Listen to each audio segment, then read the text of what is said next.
చూడండి Mrs Rao, state bank of India ప్రమాద బీమాని ఒక సంచలనంగా ప్రకటించింది. 60 లక్షల రూపాయలు ప్రమాద బీమా రావాలంటే రోజుకి ₹8.20 మీరు కడితే సరిపోతుందని చెప్పి ఎస్బీఐ చెప్తుంది. అంటే ఏడాదికి ₹3,000 మీరు చెల్లించాలి.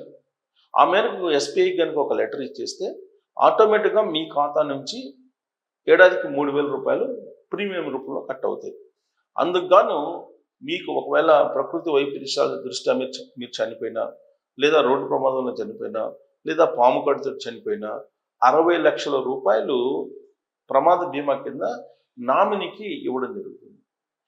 ఇప్పుడు నామినీలో కూడా ఎస్బీఐ 2 నామినీలు పెట్టుకునేటువంటి వెసులుబాటు కూడా ఇచ్చింది. సో నామినీ ఎవరైతే ఉంటారో వాళ్ళకి 60 లక్షల రూపాయల ప్రమాద బీమా ఇస్తుంది. అంటే రోజుకి ₹8.20 కట్టాలి, లేదా సంవత్సరానికి ₹3,000 ప్రీమియం కడితే కనుక ఈ స్కీమ్ వర్తిస్తుంది. అయితే ఆత్మహత్య చేసుకున్నా, లేదా డ్రగ్స్ తీసుకుని చనిపోయినా ఇలాంటి వాటికి మాత్రం వర్తించదు అని చెప్పి చెప్తూ ఉంది.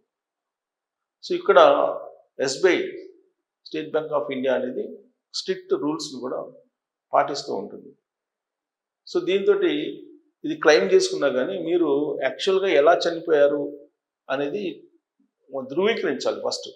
ఒకవేళ ఒక వ్యక్తి ప్రీమియం కడుతున్నారు సంవత్సరానికి ₹3,000, ఆ వ్యక్తి మరణిస్తే కనుక నామినీ ఏం చేయాలి? ఆ వ్యక్తి ఫలాని విధంగా, అంటే రోడ్డు ప్రమాదంలో మరణించడను, లేదంటే ప్రకృతి వైపరీత్యాల కారణంగా మరణించడను, లేదా పాము కాటికి గురై మరణించడను ధృవీకరణ ఇస్తూ డెత్ సర్టిఫికేట్ని మీరు సబ్మిట్ చేయాలి. అప్పుడు నామినీకి 60 లక్షల రూపాయలు బీమా వస్తుంది.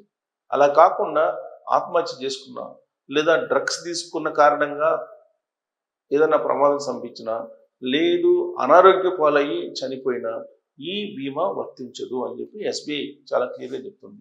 సో రియల్గా ఎవరైతే రోడ్డు ప్రమాదానికి గురి చనిపోతారో వాళ్ళకు మాత్రం ఖచ్చితంగా ఇది మంచి బీమా, తక్కువ ప్రీమియంలో అని చెప్పి చెప్పచ్చు. సో ఏడాదికి 3,000 తోటి 60 లక్షల ప్రమాద బీమా ఇస్తున్నారంటే ఇది ఒక పెద్ద స్కీమ్ కింద ఎస్బీఐ ప్రచారం చేస్తుంది. మరి ఈ స్కీమ్ అలాగే ఈ బీమాను విన్న తర్వాత మీకు ఏమనిపిస్తుంది అనేది తెలియజేయచ్చు. Thank you.